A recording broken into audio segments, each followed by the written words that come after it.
لە سێبەری باوەڕدا بەرجی سێم نووسینی مامۆستا محەممەد فەتحوڵڵا گولەن.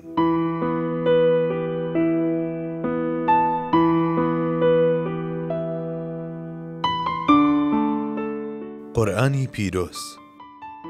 پێشەچی: لو أنزلنا هذا القرآن على جبل لرأيته خاشعا متصدعا من خشية الله وتلك الأمثال نضربها للناس لعلهم يتفكرون. واتە قورئان گفتارێکی ئەزەلی خواییە و بۆ ئادەمی زادێک دابەزیوە کە هاوڕێ لەگەڵ بەهرەی قسە بۆ کراویدا بەدیهێنراوە و نهێنی جوانترین بەدیهێنرا و ئەحسەنت تەقویم تێیدا ڕەنجی داوەتەوە. بەڵێ بۆ ئەم مرۆڤە دابەزیوە. ئەگەر قورئان بۆ چیاکان نەک بۆ مرۆڤ دابەزیبایە، گەورەی و مەزنی و سام و شکۆکەی شاخەکانی هەپڕون بە هەپڕون دەکرد. بەڵێ چیاکان بەهۆی ئەو سام و بیمەوە کە بەرامبەر خوای گەورە هەیانە بەم جۆرەیان لێدەهات. بەڵام ئەو مرۆڤەی کە مێشک و دڵی لە قورئان بەدوور دەگرێت، قورئان هەمان کاریگەری لەسەر نانوێنێت. ئەو کەسەی دنیای ناوەوەی نامۆیە بەرامبەر بە قورئان و لە جیهانی هەست و فیکر و دڵیشیدا جێیەک بۆ ئەو کتێبە تەرخان ناکات، بێگومان لە قورئان بێبەشە. بۆ کەسێک کە غەواسە، عومانێکی پڕ لە مجەوهەرە قورئان، ئەوەش کە مستەغنیە بێبەشە لە قورئان.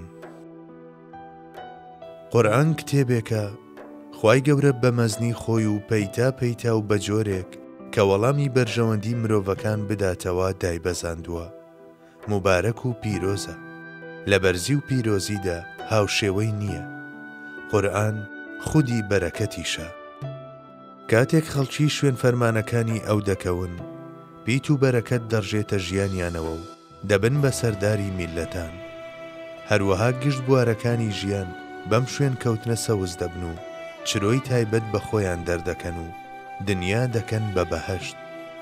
ئەو قورئانەی کە بۆ ئەوە نێردراوە کە بیر لە هەموو ئەم شتانە بکەینەوە و لێیان ڕابمێنین بە شێوەیەکی بەردەوام و بە جۆرێک کە مێشک تا ڕادەی کوڵان بیر بکاتەوە، دەبێت هەمیشە و هەموو کاتێک سەرنجی لێ بدرێت و بیری لێ بکرێتەوە و پێویستە بە یارمەتی هەوڵ و کۆششێکی لەم جۆرە پێداویستیەکانی ڕۆژگاری لێ هەڵبهێنجرێت. ئەجینا تێگەیشتن لە قورئان بە شێوازی تر مەحاڵە. قورئان ژیانی ژیانە، خێرداربوون و بەپیتبوون و پیرۆزبوونی ژیان بە ئەندازەی کردنی یاساکانی قورئانە بە دەستوری ژیان. ژیانێکی دوور لە قورئان بێخێر و بەرەکەتە. ژیانی میلەتێکیش دوور لە قورئان بە ئەندازەی دووری لێ و چێشمەچێش و ململانەکانی ناوی ئاژاوە و قەیران و ناسەقامگیری تێدایە. پێغەمبەری خوا صەڵی الله عەلەیه وسەلەم دەفەرموێت: باشترینتان ئەوانن کە هاوڕێ لەگەڵ حەقیقەت و وردەکاریەکانیدا فێری قورئان دەبن و فێری کەسانی دیکەشی دەکەن. ئەگەر دەتانەوێت ببن بە باشترین، دەبێت هەوڵی تێگەیشتن لە قورئان و تێگەیاندنی بدەین و چاو بەو تەفسیرانەدا بخشێنینەوە کە لەم بوارەدا نووسراون و بۆ قوڵبوونەوە لە حەقیقەت و وردەکاریەکانیدا تێبکۆشین. هەتا لەم ڕێیەوە نیشانی هەموو جیهانی بدەین کە پارێزگاری لە قورئان دەکەین. ئەجینا هەرگیز ناتوانرێت بوترێت کە بە تەواوەتی سوودمان لە نور و بەرەکەتی قورئان وەرگرتووە. حەقیقەتێکی ڕوون و ئاشکرا لە گۆڕێدایە کە ئەویش حەقیقەتی قورئانە. ئێمە هەندێک لێپرسراوێتیمان بەرامبەری هەیە. لێپرسراوێتی ئێمە تەنها بریتی نییە لە پاراستنی موسحەفەکانی، لەوانەیە ئەمە پێویست بێت، بەڵام دەبێت زیاتر ڕێز لە ناوەڕۆک بگیرێت وەک لە ڕواڵەت، بە پێچانەوەی قورئان لە بەرگێکەوە و دانانی لە بەرزترین شوێنی ماڵەکەماندا ئەرچی ڕێزگرتنی ئەو بەتەواوی بەجێ ناهێنین. ئەگەر پادشا نامەیەکت بۆ بنێرێت، ماچی دەکەیت و دەیخەیتە سەرسەرت و بەبێ خوێندنەوە لە سوچێکدا دایدەنیت، یاخود بەو پەڕی هەستیاریەوە دەیکەیتەوە و مەراقی داخۆ پادشا چی دەوێت دەدات لەسەرت و هەوڵ دەدەیت لە ناوەڕۆکەکەی تێبگەیت. ئەوە تا پادشای پاشایان و خاوەنی مڵکی ئاسمانەکان و زەوی نامەیەکی بۆ ناردوویت، نامەیەکی هێندە گرینگە کە ڕاستەوخۆ پەیوەندی بە ژیانتەوە هەیە و چەندین بابەتی وای تێدایە کە کاریگەری لەسەر دنیا و ئاخیرەتت دەبێت. ئەگەر بەڕێزەوە ماچی بکەیت و بینیتە سەرسەرت و باشان بیخەیتەوە تاقەکەی خۆی، ئایا ئەو دەسەڵاتدارت لە خۆت ڕازی کردووە؟ قورئانی خاوەن ئیعجاز نامەیەکی پادشایانەی وایە کە وەک ڕەحمەتێکی خوایی و بە ئامانجی ڕێخستنی ژیانمان نێردراوە. خوای گەورە لەم نامەیەدا دەفەرموێت: لقد خلقنا الإنسان في أحسن تقويم.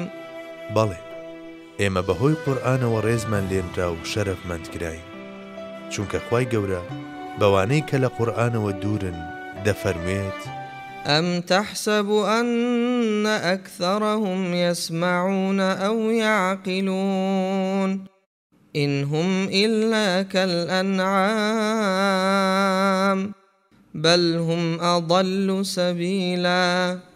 کەواتە تەنها مرۆڤایەتی بەس نییە بۆ بەدەستێنانی ئەو شەرەفە، بەڵکو بەشێکی زۆری پەیوەندی بەڕێزگرتن و شوێنکەوتنی قورئانەوە هەیە.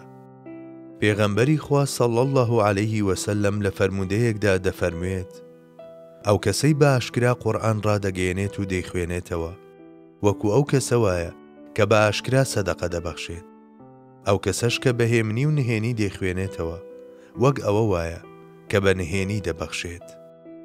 هەروەک چۆن کاتێک بە ئاشکرا سەدەقە دەبەخشرێت لەمەدا بیر لە هاندانی کەسانی دیکەش دەکرێتەوە و ئامانج لێی بەشداری پێکردنی هەمووانە لەم پێشبڕچێیەدا. بە هەمان جۆر لە خوێندنەوەی قورئاندا بەدەنجی بەرز و ئاشکرا کەسانی دیکە بۆ پیرۆزڕاگرتن و شوێنکەوتنی بانکێش دەکرێن. خەڵوەتی تەنها لە شەوانی تاریکیشدا لەگەڵ قورئاندا وەکو بەخشینی سەدەقە وایە بەنهێنی.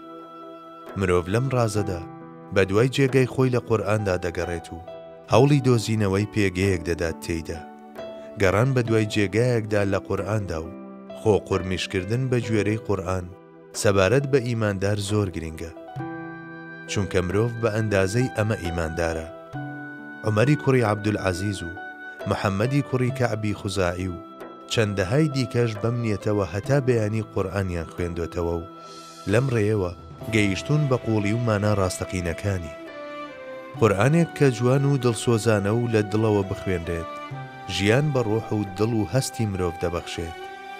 بەتایبەت ئەگەر بە جۆرێک گوێ لە قورئان بگرین وەک ئەوەی لە دەمی پیرۆز و گەوهەر ئاسای پێغەمبەری خۆشەویستەوە بێتە دەر، ئەمە مرۆڤ نوقمی ئارامی و خۆشبەختی دەکات.